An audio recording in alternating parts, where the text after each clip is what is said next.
Bismillah ar-Rahman ar-Rahim. Dans cette vidéo, on va terminer le chapitre 1 en étudiant ce qu'on appelle les classes monotones. En définition et propriété, définition, on dit qu'une famille non vide de parties de X est une classe monotone ou famille monotone. C'est une famille de parties de X. Donc ça veut dire qu'il est contenu dans P de X. Comme pour les algèbres et les tribus. La famille ici est une partie de P de X. Ces éléments, ce sont des parties de X. Un élément de cette famille est une partie de X, c'est-à-dire il est contenu dans X. Donc on dit qu'une famille est une classe monotone sur X, ou famille monotone sur X, s'il est stable pour les unions des suites croissantes et les intersections des suites décroissantes. C'est-à-dire si AN est une suite croissante d'éléments de cette famille, la réunion appartient à cette famille. Si AN est une suite décroissante d'éléments de cette famille, l'intersection appartient à cette famille. Donc il n'est pas nécessairement stable pour les réunions quelconques, dénombrables quelconques, et pour les intersections dénombrables quelconques. Il est stable pour les réunions des suites croissantes et les intersections des suites décroissantes. Un exemple simple, la famille M0 formée par la paire qui contient les deux segments 0,1 et 0,2. Vous remarquez que 0,1 est inclus dans 0,2. Donc si on prend une suite AN dans M0, une suite AN dans M0, c'est nécessairement une suite stationnaire. Parce que AN, N supérieur ou égal à 1, il y a une infinité d'indices. Okay? Mais on a uniquement deux éléments. Donc, et il est croissant en plus. Donc il est nécessairement stationnaire. Soit il est stationnaire par 0,1, c'est-à-dire il est constante. Soit il est stationnaire par 0,2, donc il est constante aussi. Soit il commence par 0,1 jusqu'à un certain ordre N0, puis il prend 0,2 jusqu'à l'infini. Donc vous voyez, dans tous les cas, la réunion des AN, c'est soit 0,1, soit 0,2, qui est un élément de M0. Bon, même chose pour une suite décroissante. Si vous avez une suite AN qui décroît, soit il est constante et il prend la valeur, c'est AN, c'est 0,1, quel que soit N, ou bien AN égale 0,1, 2, quel que soit N, hein, soit il est stationnaire par 0,1, nécessairement. C'est-à-dire qu'il commence par 0, parce qu'il est décroissante. Donc il commence par 0,2, et à partir d'un certain rang N0, il prend, c'est-à-dire AN égale 0,1, quel que soit N supérieur ou égal à N0. Donc vous voyez, dans tous les cas, l'intersection des AN, c'est soit 0,2, soit 0,1. Donc il appartient à M0. Et vous remarquez que cette famille, qui est une classe monotone, ne contient ni le vide, ni R. Donc dans le cas général, une famille monotone ne contient pas nécessairement X. Et ne contient pas nécessairement le vide. Il se peut que le vide appartienne et le X appartienne à cette famille, mais il se peut que non. Ce n'est pas une condition nécessaire. Pas comme pour les algèbres et les tribus. Bon, plus généralement, si AP, P varié entre A et M, est une suite finie monotone dans X, par exemple, s'il est croissante, si je prends une suite, la famille M1 formée par les AP est une classe monotone sur X. Parce que si je prends une suite BM, BP, BN, une suite BN, N supérieur ou égal à 1, cette suite elle est croissante, il est nécessairement stationnaire. Parce qu'on n'a pas une infinité de choix ici. On a uniquement P éléments. Donc si vous avez une suite d'éléments de cette famille et qui est croissante, attention, parce qu'elle est croissante, c'est parce qu'elle est croissante qu'il va être stationnaire. Et c'est parce qu'elle est décroissante, par exemple, qu'elle va être stationnaire. Donc si la suite est stationnaire, donc vous voyez, la réunion, c'est l'un des AP. Donc il appartient à M1. Et s'il est décroissante, elle est nécessairement stationnaire et l'intersection, c'est l'un des AP, c'est le plus petit AP. Donc, il est nécessairement dans M1. Donc, il s'agit bien d'une classe monotone. Attention, il y a une petite erreur dans le polycopier. Ici, j'ai pris une suite AP, P supérieur ou égal à 1. Si on veut prendre une suite quelconque, si vous prenez une suite AP quelconque, P supérieur ou égal à 1, croissante, vous rajoutez ici la réunion. Hein, union de singletons formée par la réunion des AP. Si on prend une suite AP, P supérieur ou égal à 1, avec AP une suite décroissante, il faut ajouter ici l'intersection. Voilà, pour que ce soit une famille monotone. OK? Sinon, ce n'est pas le cas. Voilà. Autre exemple, Pardon, 2 secondes.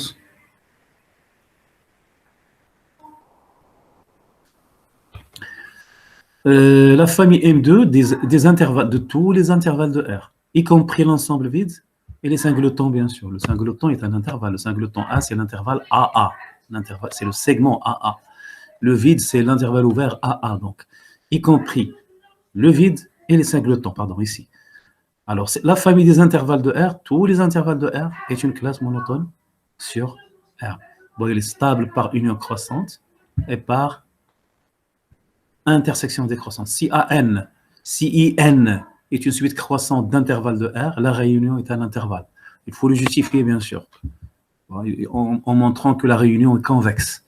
Parce que les seuls convexes de R sont les intervalles. C'est-à-dire, vous prenez soit x, y appartenant à la réunion, et alpha appartient à 0, 1, et vous montrez que alpha x plus 1 moins alpha y appartient à la réunion. C'est ça la définition même d'un intervalle.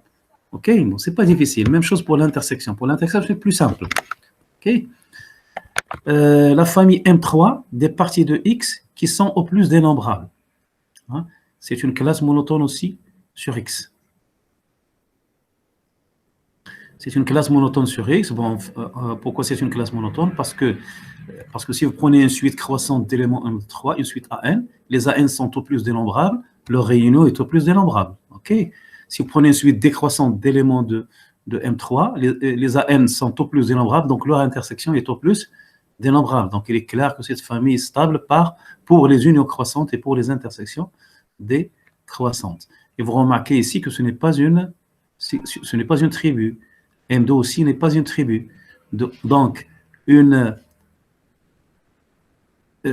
famille monotone n'est pas nécessairement une tribu. Par contre, une tribu est nécessairement une famille monotone.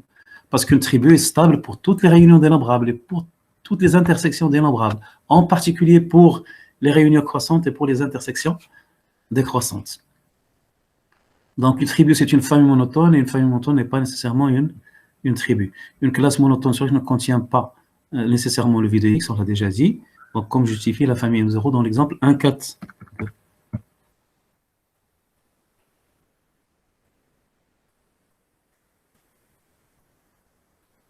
Une tribu est une classe monotone, on l'a déjà dit. La réciproque est fausse, on l'a expliqué. Toute intersection non vide de classe monotone sur X est aussi une classe monotone sur X. Non vide est important parce qu'une intersection de classe monotone peut être vide. Hein?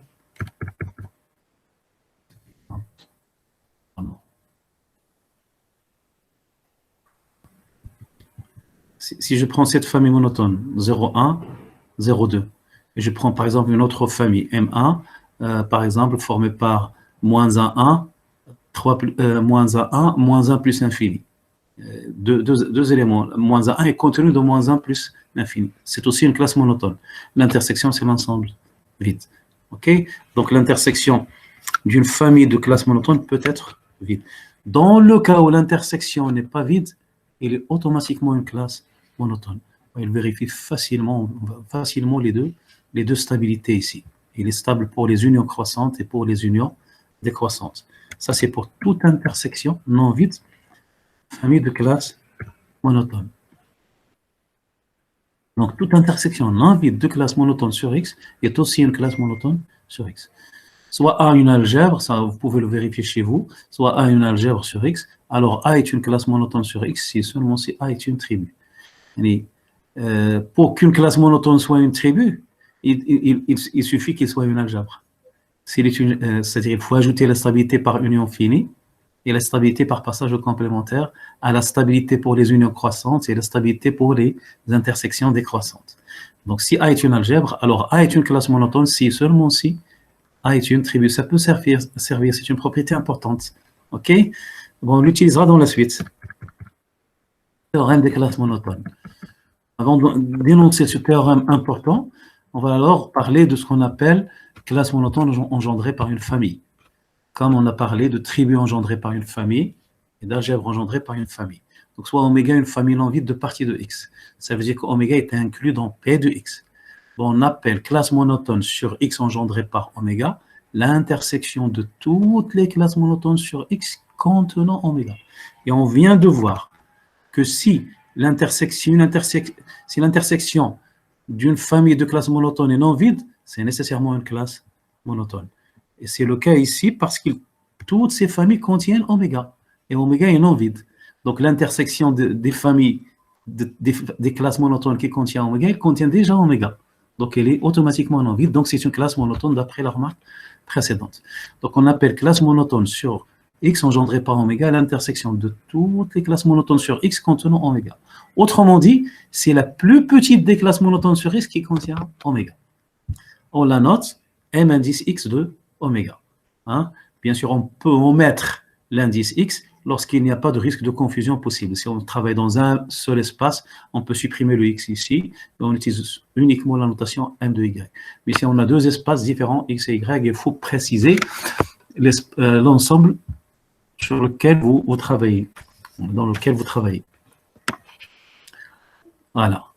Donc, comme pour les algèbres et les sigma-algèbres, si H est une famille non vide de partie de X, c'est-à-dire contenue dans P de X, alors H coïncide avec la famille monotone engendrée par oméga si et seulement si on a les deux propriétés suivantes. Ça découle immédiatement de la définition. OK? I. D'abord, il faut que H soit une classe monotone contenant oméga.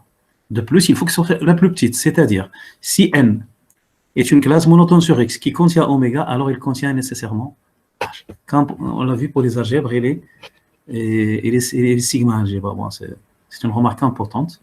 Hein. Il vous donne la méthode, comment on montre qu'une famille H, c'est la famille monotone engendrée par une famille non vide oméga. D'autre part, si oméga' est une famille, est une autre famille non vide de partie de X, c'est-à-dire contenue dans P de X, alors mx de oméga égale mx de oméga prime, si seulement si oméga est inclus dans mx de oméga prime, et oméga prime est inclus dans mx de oméga, comme on l'a vu pour les algèbres et pour les tribus. Bon, il y a une implication immédiate, c'est l'implication directe, bien sûr. Pour l'implication réciproque, si vous avez oméga inclus dans mx de oméga prime, cette famille est une famille monotone, c'est une classe monotone ici, qui contient oméga. Donc, c'est une famille monotone qui contient oméga, donc il contient la plus petite famille contenant oméga, c'est-à-dire qu'il contient mx de oméga. De même ici, vous aurez mx de oméga contient mx de oméga prime, d'où l'égalité. Exemple.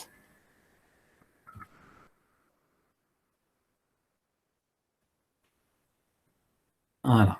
Soit si x est infini, et oméga est l'ensemble des A inclus dans X tel que A est fini. Alors, mx de oméga est l'ensemble des A inclus dans X tel que A est au plus bien nombrable. La famille engendrée par cette famille qui est non vide et contenue dans P de X. OK? En effet, donc on a la méthode, il est indiqué ici. Voilà la méthode. OK? Il faut vérifier I de I. Hein? Pardon. Donc, je pose H, cette famille. J'appelle H, cette famille. Et je montre que H égale mx d'oméga. Donc, voilà. Soit la famille H, l'ensemble des parties de X qui sont au plus dénombrables, hein, c'est une classe monotone, on vient de le voir, c'est évident de toute façon, on vient de le voir, c'est une classe monotone sur X qui contient oméga. Parce que les éléments de oméga sont finis, donc ils sont au plus dénombrables. Donc, oméga, il est contenu dans cette famille, dans H. Et cette famille est une classe monotone, on l'a vu. Voilà. Donc, I est vérifié. Il faut maintenant vérifier 2I. C'est-à-dire, il faut montrer que si N est une classe monotone qui contient oméga, alors il contient H. Donc, d'autre part, si N est une autre classe monotone contenant oméga, il contient H. En effet, si A appartient à H, A appartient à H, c'est-à-dire que A est au plus dénombrable. Au plus dénombrable, vous avez deux cas. Soit il est fini, soit il est dénombrable. Si A est fini, alors il appartient à oméga. Et on a oméga est inclus dans N, parce que par hypothèse, N est une classe monotone qui contient oméga. Donc A appartient à N. Si A est dénombrable, bon, bien sûr là il est infini. Si A est dénombrable, alors A, je peux l'écrire comme ça. A, c'est l'ensemble des Xn, N supérieur, c'est l'ensemble des éléments d'une suite. Je peux même les choisir 2 à 2 distincts, parce que A est dénombrable. Donc je peux l'écrire comme ça, c'est la réunion sur N supérieur ou égal à A de cet ensemble fini, X1, X2 jusqu'à N. Et vous remarquez que cette suite-là, je l'ai marqué ici, est une suite croissante, bien sûr. Parce que si on passe à l'ensemble suivant, c'est x1, x2, xn, xn plus 1. Donc c'est une suite croissante. Et ces éléments ici, ces parties, sont finis. Donc ils appartiennent à oméga, donc ils appartiennent à n. Parce que n contient oméga. Ce sont des éléments de de n ici. Donc, c'est une suite croissante, ici, c'est une suite croissante d'éléments de oméga. Donc, c'est une suite croissante d'éléments de n. Comme n est une famille monotone, alors la réunion appartient à n. Donc, A appartient à n. Voilà. Donc, on a montré que H est inclus dans n. Donc, H, c'est la plus petite famille monotone contenant oméga. C'est-à-dire que H, c'est mx de oméga, d'où l'égalité.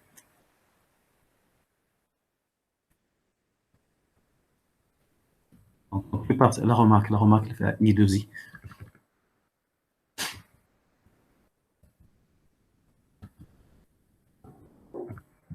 Deuxième exemple, si x égale r et oméga égale l'ensemble des AB, c'est-à-dire des intervalles ouverts non vides, c'est les boules ouvertes de R. Oméga, c'est l'ensemble des intervalles ouverts, bornés, non vides. Alors, la famille monotone engendrée par oméga, c'est exactement l'ensemble de tous les intervalles de R, y compris bien sûr les singletons, l'ensemble vide, y compris R, les intervalles bornés, non bornés, tous les intervalles possibles. OK? Bon, on a déjà vu que cette famille est une classe monotone. C'est une classe monotone qui contient oméga, c'est clair. OK? Donc, je pose H égale cette famille. Donc, la famille H est une classe monotone sur R qui contient oméga, c'est clair. Donc, I est vérifié. Il faut vérifier maintenant deux I. C'est-à-dire, si N est une classe monotone sur R qui contient oméga, alors elle contient H. En effet, N, c'est une classe monotone qui contient oméga. Bon, montrant que H est inclus dans N. Donc, je prends un élément de H. Un élément de H, c'est un intervalle. Et je distingue tous les cas possibles. Soit I appartenant à H. Si I est de la forme moins l'infini A. Donc, je peux l'écrire réunion n supérieur ou égal à 1, l'intervalle ouvert A moins n A. Cet intervalle, il appartient à oméga. Donc, il appartient à n, parce que n contient oméga. Et c'est une réunion croissante. C'est une réunion croissante d'éléments de n. Donc, il appartient à n. De même pour A plus infini. Voilà, c'est une réunion croissante. AB, l'intervalle semi-ouvert. C'est l'intersection, lorsque n supérieur ou égal à 1, de A moins 1 sur NB. Hein. Cet intervalle, il appartient à oméga. Donc, il appartient à n. Et la suite ici est décroissante. Donc, ici, c'est une intersection décroissante d'éléments de oméga, donc d'éléments de n. Donc, l'intersection appartient à n, puisque n est une famille monotone. De même pour les autres intervalles. Voilà. Des intersections décroissantes d'éléments d'oméga, donc ces intervalles sont dans oméga. Pour moi, l'infini A fermé du côté de A. Fermé du côté de A. C'est la réunion n supérieur ou égal à 1 de l'intervalle A moins n, A, fermé du côté de A. Et on vient de montrer que cet intervalle-là appartient à n. Donc là, c'est une réunion croissante d'éléments de n. Donc, il appartient à n. De même pour l'intervalle fermé A plus l'infini. Donc, ça montre que H est inclus dans n. Donc, H est la plus petite classe monotone sur R contenant oméga. Donc, on a H égale M de oméga ou MR de oméga, comme vous voulez. En général, on a la classe monotone engendrée par oméga est contenue dans la sigma algèbre sur X, bien sûr, contenant oméga. Parce qu'on a vu que toute tribu est une classe monotone. Donc ici, c'est une tribu. Donc c'est une classe monotone qui contient oméga. Donc il contient la plus petite classe monotone contenant oméga. Donc cette inclusion est toujours vraie. Mx de oméga est contenu dans sigma x de oméga. Ok. L'inclusion inverse est fausse. On verra un exemple à la fin. Ok. Voilà. Puisque sigma x est une classe monotone qui contient oméga, puisque c'est une tribu, bien sûr. Bon. Le problème, quand est-ce qu'on a l'égalité? Quelles sont les conditions qu'il faut imposer sur oméga pour avoir l'égalité ici? C'est-à-dire la famille monotone engendrée par oméga coïncide avec la tribu engendrée par oméga, sur X bien sûr. Bon, il y a ce théorème-là qui dit théorème des classes monotones et qui vous donne les conditions qu'il faut, des conditions, pas les conditions, des conditions qu'il faut imposer sur oméga pour avoir l'égalité. Ce théorème est appelé théorème des classes monotones et c'est un théorème très important pour toute la suite. Okay? C'est l'un des théorèmes les plus forts d'intégration, de la théorie d'intégration et de la mesure. Okay? Voilà, les conditions, par exemple, si A est une algèbre, si oméga, pardon, c'est la famille oméga, il faut ajouter des hypothèses, c'est-à-dire qu'il faut ajouter sur oméga Bon, au départ, dans la définition de mx de oméga et de sigma x de oméga, oméga est une famille quelconque, contenue dans P de x, non vide. Hein. Et il n'y avait pas de condition. Si oméga est de plus stable pour les réunions finies par le passage complémentaire, c'est-à-dire si oméga est une algèbre, alors là on a l'égalité. Donc si A est une algèbre sur x, alors sigma x de oméga égale mx de oméga. Autrement dit, c'est équivalent à dire ça. Pour toute classe monotone M sur X, contenant oméga, on a sigma X de oméga inclus dans R. Parce que si M est une classe monotone qui contient A, alors si cette propriété est vraie, quelle que soit la classe monotone M contenant A. Hein? Donc toutes les classes monotones qui contiennent A contiennent nécessairement sigma X de A. Et sigma X de A est une classe monotone. Bon, ça veut dire que c'est la plus petite classe monotone. Parce que c'est une classe monotone qui est contenue dans toutes les classes monotones contenant A. Donc, c'est la plus petite classe monotone. Donc, c'est l'égalité. OK? Preuve. On a déjà cette inclusion. Mx de A est inclus dans sigma X de A, d'après la remarque précédente. Pour établir l'inclusion inverse, bon, il y a du travail à faire ici. Bon, c'est normal parce que c'est un terme puissant. OK? Bon, pour établir l'inclusion inverse, il suffit de montrer que mx de A est une algèbre sur X. La propriété 3 précédente montre alors que c'est une tribu sur X. Bon, on vient de voir que si A est une algèbre, alors A est une classe monotone si seulement si A est une tribu. OK? Donc, si on montre que mx de A est une algèbre, c'est déjà une classe monotone. Si c'est une algèbre, alors c'est une tribu. Hein? C'est une tribu qui contient A. Donc, il contient la plus petite tribu contenant A. Donc, il contient sigma x de A. Donc, vous aurez l'inclusion inverse. Donc, il suffit de vérifier que mx de A est une algèbre et d'utiliser la propriété 3 précédente. OK? Parce que dans le cas d'une algèbre, tribu équivalent sigma algèbre. Tribu équivalent, pardon, classe monotone. Donc, ça revient à montrer que cette famille, mx de A, est stable par union finie, par passage complémentaire. Bon, pour la stabilité par passage complémentaire, considérons cette famille, la famille M0, de toutes les parties de X, telles que AC appartient à mx de A. Nous, on veut montrer que quel que soit A appartient à mx de A, AC appartient à mx de A. Donc, qu'est-ce qu'on considère ici? Toutes les parties de X qui vérifient cette propriété. Voilà la propriété qu'on veut démontrer. Hein, bien sûr, pour A appartenant à mx de A. Là, ici, on considère toutes les parties de X qui vérifient cette propriété. Bon, on peut ajouter ici mx de A si on veut. Bon, on vérifie aisément que M0 est une classe monotone sur X. Hein, contenant A, c'est très simple. Okay, vous prenez une suite AN croissante, d'éléments de M0. Bon, qu'est-ce que ça veut dire? Ça veut dire quel que soit N, ANC appartient à MX de A. OK? Je prends ANC appartient, oui, c'est ça, une suite croissante. Donc, ANC appartient à MX de A. La suite ANC est décroissante. Hein? Donc, son intersection appartient à MX de A, puisque MX de A est une famille monotone. L'intersection des ANC appartient à MX de A. L'intersection des ANC, c'est le complémentaire de la réunion des AN. Donc, vous avez le complémentaire de la réunion des AN appartient à MXA. Ça veut dire que la réunion des AN appartient à M0. Bon, idem pour la stabilité, pour l'intersection décroissante. Donc, on vérifie facilement que M0 est une classe monotone sur X qui contient A. Bon, pourquoi elle contient A? Parce que si A appartient à A, il appartient à MX de A. Parce que A est inclus dans MX de A.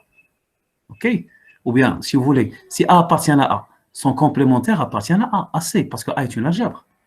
OK? AC, il appartient à A, donc il appartient à MX de A. Donc, A appartient à M0. Donc, A est trivialement contenu dans M0. Donc, qu'est-ce qu'on a dit ici? M0 est une classe monotone sur X qui contient A. Donc, il contient la plus petite famille monotone sur X contenant A, c'est-à-dire il contient MX de A. Donc, vous avez MX de A est inclus dans M0. Ça veut dire que quel que soit A appartenant à MX de A, il appartient à M0. C'est-à-dire AC appartient à MX de A. Donc, on a montré que quel que soit A appartient à MX de A, AC appartient à MX de A.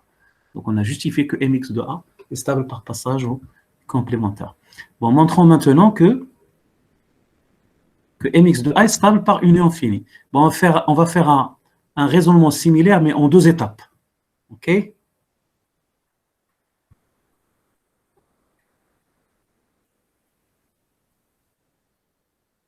Bon, montrons maintenant que mx de A est stable par union finie.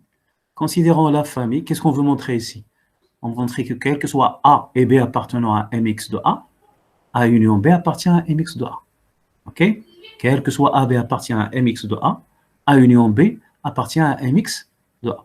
Donc, on considère cette famille, la famille M1 de toutes les parties de X qui vérifie A union B appartient à mx de A, quel que soit B appartient à A. Ça, c'est la première étape. Donc, on va considérer cette famille. La famille des parties de X qui vérifie A appartient à M1 si A union B appartient à mx de A, quel que soit B appartient à A. Pour l'instant, à A. Après, on mettra mx de A ici. Donc, montrons que M1 est une classe monotone sur X, contenant A. Bon, soit A une suite croissante dans M1. OK?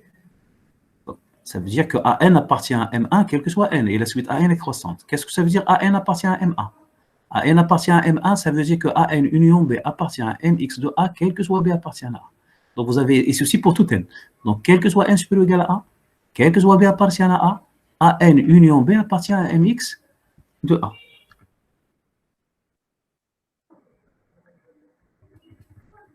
Voilà. Donc, je passe à cette suite-là, elle est croissante, puisque AN est croissante, AN union B, la suite AN union B est croissante. Hein?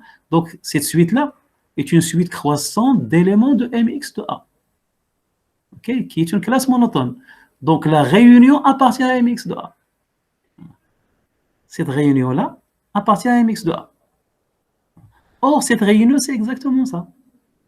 Ceci, quel que soit B appartient à A. Donc, quel que soit B appartient à A, la réunion des AN union B égale la réunion sur N supérieur égal à 1 de AN union B appartient à MX de A, puisque MX de A est une classe monotone et AN union B est une suite croissante d'éléments de MX de A. Donc, qu'est-ce qu'on a montré ici? Que quel que soit B appartient à A, la réunion des AN union B appartient à MX de A. C'est-à-dire, par définition de M1, la réunion des AN appartient à MA.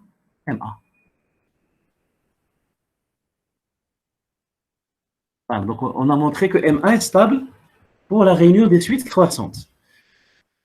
Bon, on établit de manière similaire que M1 est stable pour l'intersection des suites décroissantes. C'est de la même, c'est similaire.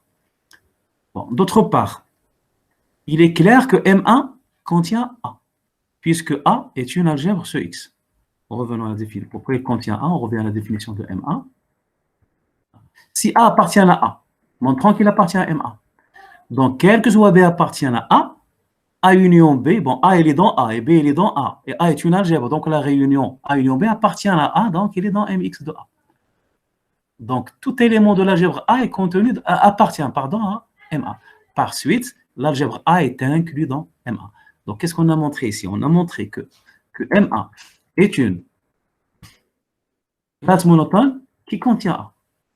Donc, il contient la classe monotone engendrée par A. C'est-à-dire, il contient MX de A.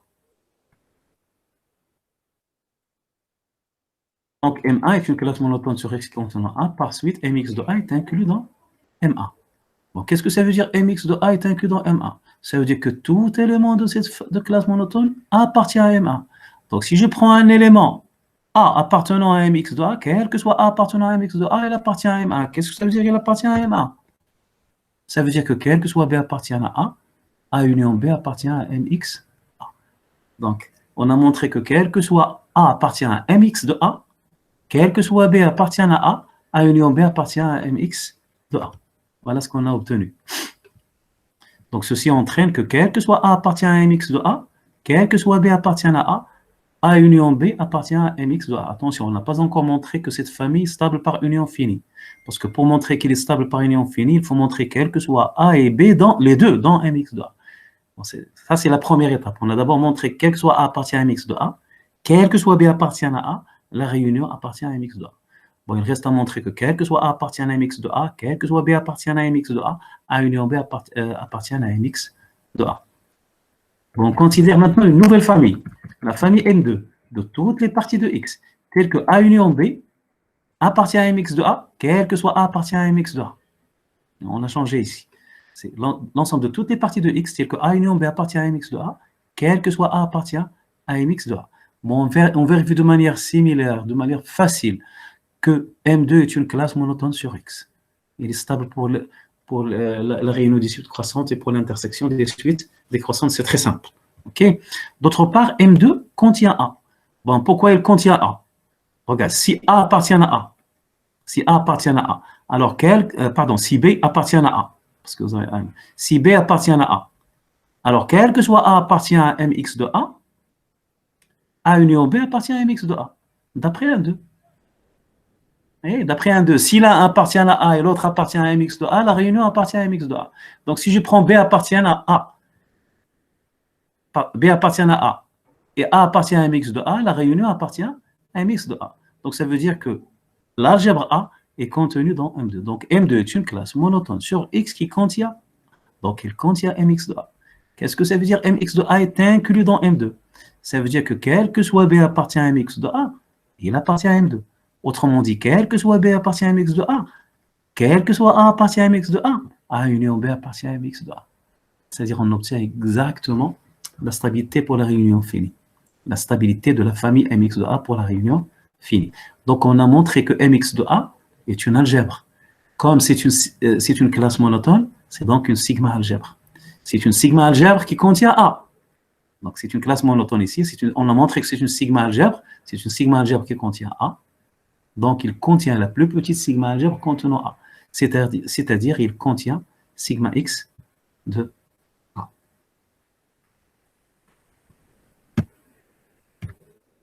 Et déjà, Mx de A est inclus dans sigma x de A, d'où l'égalité. L'égalité de l'attribut engendré par A et la classe monotone engendrée par A.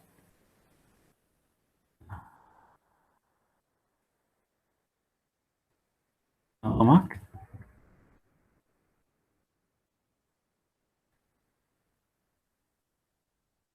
Voilà.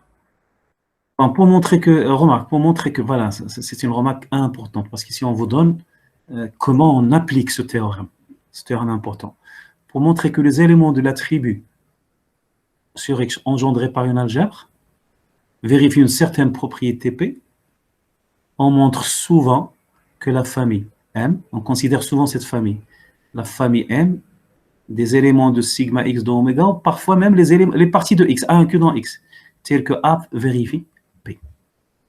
Donc si on considère cette famille, la famille M, des éléments de sigma X de oméga qui vérifient P.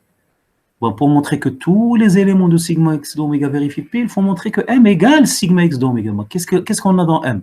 Dans M, on a les éléments de sigma X d'oméga qui vérifient P. Donc il faut montrer que M égale sigma X de oméga. Donc il faut montrer que c'est une famille, est une classe monotone sur X qui contient A. Si on montre que M est une classe monotone sur X qui contient A, donc il contient Mx de A, la plus petite classe monotone contenant A. Or, d'après le théorème de classe monotone, des classes monotones, Mx de A, c'est sigma X de A. Donc, M contient sigma X de A. Hein? Donc, M même égale sigma X de A, parce que M est contenu par définition dans sigma X de A. Donc, M égale sigma X de A. Ça veut dire que tous les éléments de sigma X de A vérifient la propriété P. C'est une remarque à regarder, à comprendre. Elle est très intéressante, parce qu'il vous montre comment on raisonne en utilisant le théorème des classes monotones. Remarque, l'hypothèse A est une algèbre sur X dont le théorème des classes monotones est indispensable, comme le montre l'exemple suivant. C'est-à-dire, si on affaiblit cette condition, on risque de perdre l'égalité. OK? Donc, soit la famille oméga des parties de R A fini. Bon, A n'est pas une algèbre, c'est clair. Parce que pour que ça soit algèbre, il faut écrire ici A fini ou AC fini. Donc ce n'est pas une algèbre, parce que le singleton 0, hein, il est fini, il appartient à oméga, mais son complémentaire R étoile, il n'est pas fini, il n'appartient pas à oméga. C'est clair. Ce n'est pas une algèbre sur R. De plus, on a vu que MR de oméga, on l'a déjà vérifié, MR de oméga, c'est l'ensemble des parties au plus dénombrable de R. Et on a vu aussi que sigma R de oméga, hein, c'est les parties de R qui sont au plus dénombrables ou de complémentaires au plus dénombrables. Remarquez que ces deux familles sont différentes. MR de oméga, et il est contenu strictement dans sigma R de oméga. Donc ça veut dire, en général, ils sont différentes. En général, on a une inclusion. Pour avoir l'égalité, il faut renforcer les hypothèses sur oméga. Donc ici, donc, MR de oméga est différente de sigma de oméga.